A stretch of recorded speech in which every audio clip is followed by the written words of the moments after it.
You'd be amazed how quickly the benefits grow. We've been doing that for about 2 years now, and we have almost $2,500 that's purely just from credit card rewards that's just been growing passively in the background for us. That's crazy. Yeah, that's insane. Welcome to Money with Jackson, where I teach you personal finance through real conversations with real people using their real financial scenarios. I'm your host, Jackson Larimer. Now for today's episode. Should we talk about credit card strategy? Yes, let's do it. All right. So currently, correct me if I'm wrong, but most of your expenses are going onto a debit card. Is that right? Yeah, almost all of them. I have one credit card. It's just with my bank. It's just like their basic credit card. There's no fees, but there's pretty much no rewards or benefits from it either. I put like $100 to $200 a month on it just for credit reasons, and that's it. And I pay it off every month. So What's the main reason why you're interested in using credit cards more actively? I just know, like, I've got friends who are into it more. I know there's credit cards that offer benefits, like you get cash back or you get different rewards, like travel rewards or whatever. Like my parents, they have like a Disney credit card or whatever, and they used it for like years and like basically paid for a Disney trip with it, like just these crazy things. And that's like, as long as I'm spending money anyway, I may as well get some sort of passive benefits for it. So I'm sure I'm leaving something out on the table. I just don't really know which cards or how to best like maximize those opportunities, if that makes sense. Yep, completely does. I think there's really two key things we want to address here. The first one is, should I be using a credit card instead of a debit card? And then the second question is, if I am going to use a credit card, what's my purpose behind it? As far as the first question goes, should you be using a credit card instead of a debit card? Very hotly debated topic. Obviously, Dave Ramsey style is on one side of credit cards are better left cut up and put in the trash. If using a credit card causes you to increase your spending more than what you would be spending if you use a debit card, then you're better off not using a credit card at all rather than using one to capture the points and benefits. So that's the first thing to keep in mind. If you open a new credit card and you start using it and you're tracking your spending over time and you realize that that credit card is causing you to justify purchases you wouldn't make otherwise, or to carry a balance that's accruing interest and you're not paying it off every month, then that would be a strong signal that you're better off going back to the debit card. I think I doubt that will be a problem for me. Me and my wife keep a pretty tight budget, and I have no desire to spend anything I can't pay off immediately. I'm sure I'll just treat it the exact same as I treat a debit card, so I'm not too worried about that. Okay, perfect. Let's talk about the second question, which is, what's the credit card that's right for me? How should I use it? When it comes to credit card benefits, they really fall into two main categories here. The first category is going to be cash back, right? So you make purchases on your credit card, and as you pay off your credit card bill, you earn points that you can either redeem to reduce the total payment on your credit card, or you can redeem them for cash back to your bank account. That's option one. Option two is travel rewards credits. So as you spend on your credit card, you earn points that you redeem for free flights or upgraded flights, hotel benefits, travel benefits, etc. Thinking about your lifestyle and what's most important to you, which one do you think would be a better fit? Pursuing the cash back route or pursuing the travel rewards benefits? I wish I could tell you the travel rewards is it, but I doubt it. It's probably be cash back. We don't travel too much with the baby, so Okay. Cash back is also split into a couple main categories here. The first one is flat cash back. And I'll give you an example. I have a credit card. It's the Fidelity Visa Rewards credit card that earns me 2% cash back on every purchase I make. So it doesn't matter if it's Walmart, gas, booking a flight, it's always 2% cash back on everything. Then you also have cashback credit cards that are rotating calendars. So, for example, there's one called the Discover It card that I've also used in the past. That between October and December, you get 5% cash back on Amazon purchases. But then come January, that switches to a different spending category. One thing I've noticed in my personal life is that trying to use those rotating calendar rewards cards are an absolute nightmare.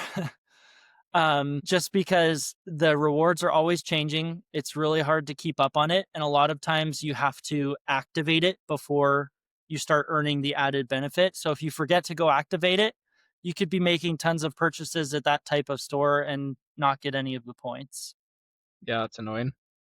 Yeah, it honestly sounds amazing in theory, but in practice, it never seems to work very well, at least for my personality. Maybe it's different for you. If you go the cashback route, I would recommend going the flat rate cashback, which currently the best you can get is about a 2% cashback on all your purchases. And there's a couple main cards that do that. There's the one I just mentioned, which is the Fidelity Rewards Visa Signature Card. There's also the Wells Fargo Active Cash Card, and then there's the Citi Double Cash Card as well. Those are the three main ones that give you a flat 2% cash back on all your purchases. Okay, do those cards have fees? No, none of them have a annual fee.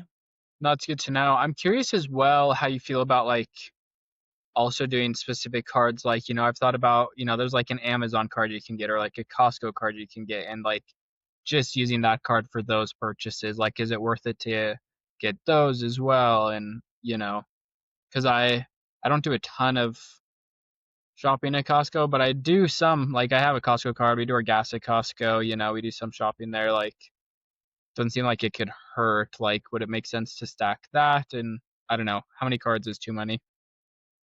Yeah. My personal philosophy is that the more you spread your purchases across more credit cards, the more money you spend. And so because of that, I put all of my purchases onto one credit card. It's much simpler for me to track. And it's also just a lot simpler for me to stay on top of my spending because when I look at that credit card balance, it shows me exactly how much I've spent for the month and it's all in the same place. Versus if I had a balance spread across 3 or 4 different cards, I would just be way more likely to spend more than I was realizing because it's spread out and it doesn't look like as big of a number. That makes sense. That's my personal opinion, but you're more than welcome to disagree with me. And if you think it would be beneficial to have, maybe you've identified some specific areas like Costco where you're always going to be spending regularly. Yeah, maybe it does make sense to have a Costco card where you're getting the added cash back on gas, etc. Okay, cool. No, that's definitely good things to think about. If you were to go with multiple credit cards, one thing that could help would be always paying them off on a weekly basis. And that way you're not letting too much of a balance accumulate and not realizing how much money is going on to each of them. That's a good point. That's good advice. Cool. I will say I don't love the Costco card. Really? Why? This is the one you're looking at. Yeah. Yeah. Okay, so you get 5% back on gas. That's pretty awesome. 3% on restaurants and travel from Costco travel, 2% on purchases from Costco, and then 1% on all other purchases. No annual fee. So there are a few things to be aware of if you go with the Costco card.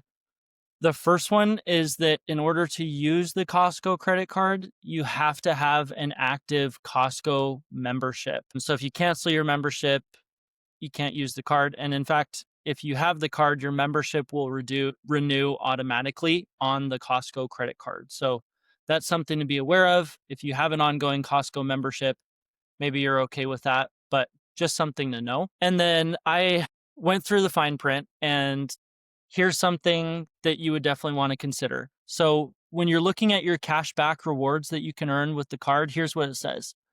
Your reward is distributed annually once your February billing statement closes. and it is distributed in the form of a credit card reward certificate unless your annual reward amount is greater than $10,000. So basically, what that means is all of the cash back that you're earning, it's only paid out to you once per year as a credit card benefit for the Costco card, and you must maintain the Costco membership in order to have the Costco credit card. So there's some terms and conditions built in there that are really designed to make you a more sticky Costco member. If you're okay with that, that's okay, but it is something to be aware of. Yeah, that's really good to know. It also seems like there's not like the only real benefit is the gas. Because like it's 2% back on Costco purchases, 1% everywhere else. If another card already gives you 2% everywhere, then like I'm not spending a lot of travel money, so the 3% is irrelevant. So it's really just the 5% for gas that I'd be giving up. Yeah. Hmm. Yeah, that's good to know. Yeah, those were some of the same conclusions that I came to as well. Cool. Yeah, I don't know if I've spent enough on gas to lock myself into an eternal Costco membership. So good to know. Yeah. I might look into it a little further, but that's really insightful. Thank you. You're welcome. This is the credit card that I use personally. I put almost every single transaction we have as a family on this card. It's the Fidelity Rewards Visa Signature credit card, and you get 2% cash back on all of your purchases, as well as a few other benefits as well. No annual fees on the credit card. In order to get the 2% cash back, you have to deposit it into an eligible Fidelity account. So basically, my approach to my credit card strategy is put every financial transaction I have on a card that's going to earn me 2% cash back. Treat the credit card like a debit card and just pay it off from my bank account. And then all of the rewards that I accumulate are automatically redeemed to my investing account and invested into index funds that grow for me. So I basically have this passive investing account that every month is growing off of my credit card rewards. And I just don't touch it. And it's like a personal, just like a little perk on the side that I have for myself that I'm investing for some future goal. And then once it grows to a pretty big balance, I'll use it for something cool. Okay, that's super smart. Yeah, I love that. I think I would totally be down to do the same thing because I already have a Fidelity account. That's where I do my Roth IRA.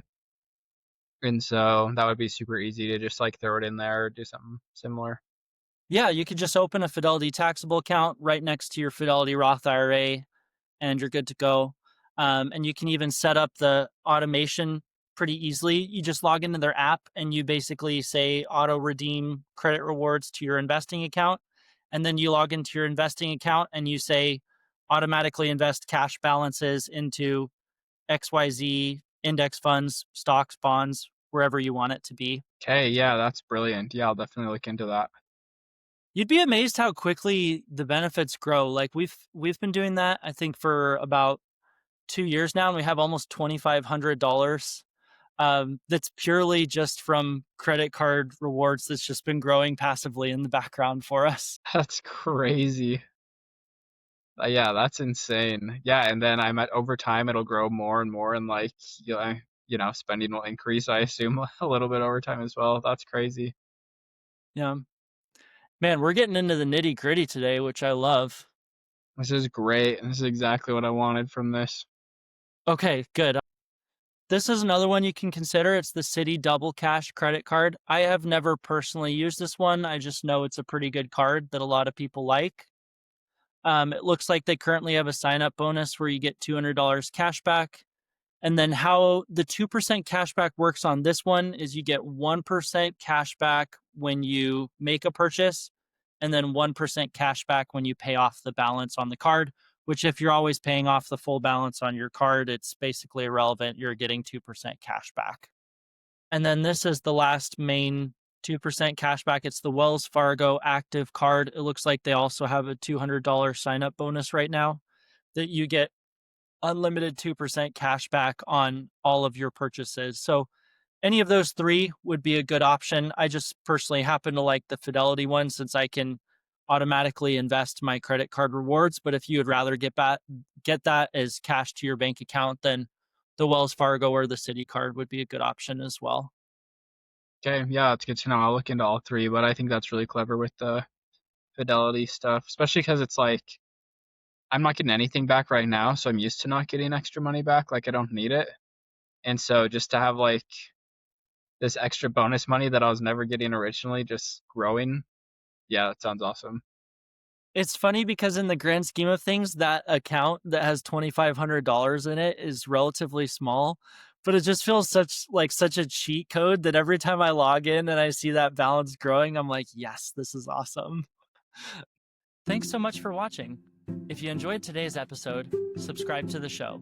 Also, leave a 5-star review so other people can find the show too. Thanks so much, and see you next week.